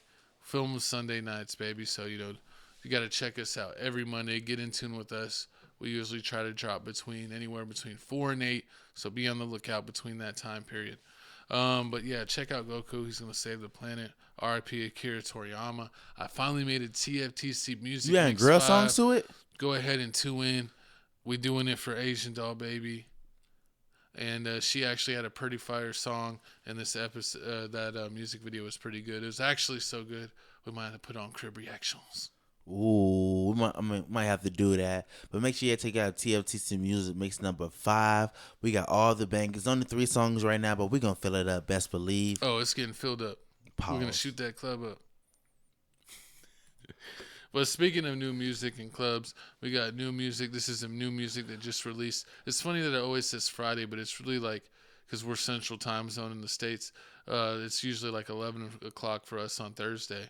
Well, we got a whole bunch of projects: Metro Boomin and Future, We Don't Trust You, Kenny Money, Joyner Lucas, Black, No More Lonely Nights, Tyler, who was hanging out with what's the Kai midget? Cenat. Yeah, the midget the streams. Little Double O. Didn't come out. I'm so upset. He's pump faking. And SHOHEi. We had a handful of singles. My co-hosts really love. Big Sean coming back with one. I did not check out the new YNW Melly song, or I didn't know that they're still dropping Mac Miller songs. Maybe they found some of his hard drives with some old music. And Shakira and Cardi B, we might react to that on Crib Reactions. And Finesse 2 times. And nothing really else. Yeah, y'all need to definitely check out that the Kenny Money. I heard it; it was straight. The Joyner Lucas, I did not hear that one. The Black album, it's all acoustic. So, I mean, and it's just songs from his last album. He just has the acoustic version of it, so it's really not worth listening to. He has a new album coming up soon. The Tyler girl, she made the Water song. I heard that album. I think she's like something better than Rihanna. Kai was trying his ass off. Yeah, then the Sir album, I didn't hear that one yet. He's an R&B singer. Yeah, I definitely need to check his music out. But moving on to my pick, Metro Boomin, We Don't Trust You. You already know. With 17 tracks, straight bangers. They had The Weeknd on here. They had Kendrick Lamar on here. I even think, there's a couple other people they had on here. Playboy Cardi's on here also. You need to check it out. I mean, they allegedly the whole thing is about dissing Drake, but we gonna see. WeDon'tTrustYou.com. That's funny. Exactly, but that's my album pick of the week. I definitely need to go listen to that. It was good, man. You know, Future's always been good. This is the best work of music that he's put out in a long time. I'd probably like that set of like 8, 9, 10 out of the 17 songs. So, you know, shooting above 50%, which is, you know, great in the rap industry. And I do appreciate a long project. I get tired when people put out like 12 to 14 songs. Give us a 17, 18, 20 track album or mixtape, man. That's what we like around here. But speaking of tapes, it's time for my pick of the week. We're jumping in hot. We're jumping in heavy. Shout out my birthday, bro. Ball out. Ball out from GBE 300 O Block. Chilling with Chief Keef. This is his bro. Ballin' No Radio, man. It just dropped. I shared the same birthday as Ball Out, which is this past weekend, man. So it's pretty epic there.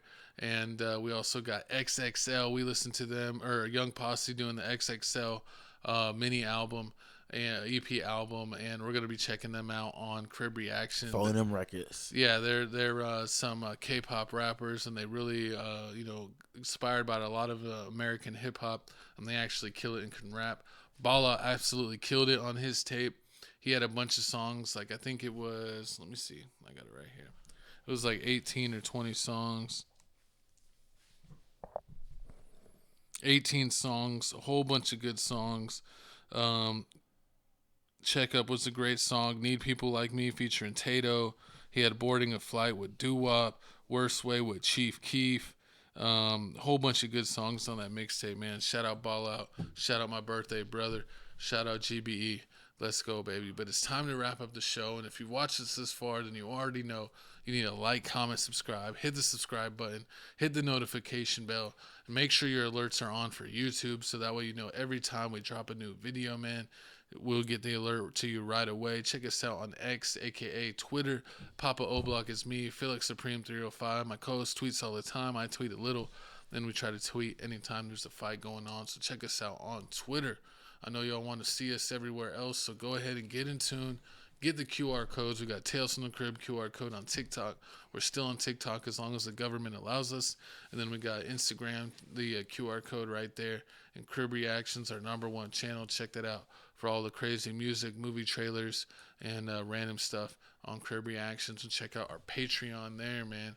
But it is time to get out of here. I'm going to bring some intro music out. And we're going to get out of here. Hold on, let me get it going. Let me bring that back, DJ. Here we go. Yeah, but thanks for tuning in with us. We'll go ahead and say bye. My co-host is already asleep. We'll see you later.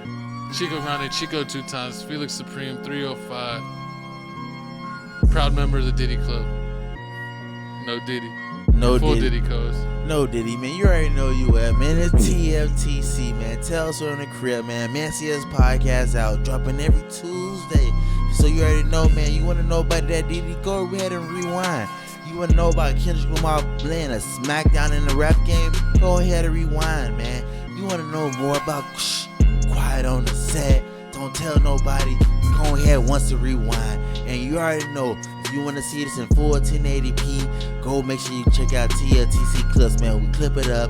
We got shorts dropping. We got TikTok videos dropping, man. We're going all the way to the top, man. Shorts. Exactly, man. On the way. Shorts, even shorts. Exactly. On the way to a million subscribers, man. On the way to 1 million, man. Help us get there. Keep hitting that subscribe button. Your boy Jesse J with my co-host Chico Grande, Chico 2 times. Thanks for tuning in. Another Monday in the books. Check us out every Monday here on Tales from the Crib. We're going to have an NBA playoff preview coming up. When we get close to the playoffs and the brackets actually settle out on who's going to play who. We do cover NFL stuff with our boy Real Good _ Doty. We might do an off-season or a draft pick show. So check out everything we do. Podcast, clip channel, gaming channel, crib reactions for the best reactions on the universe. It's what Chico Grande, Chico 2 times, Felix Supreme 305. We'll see you on the next one.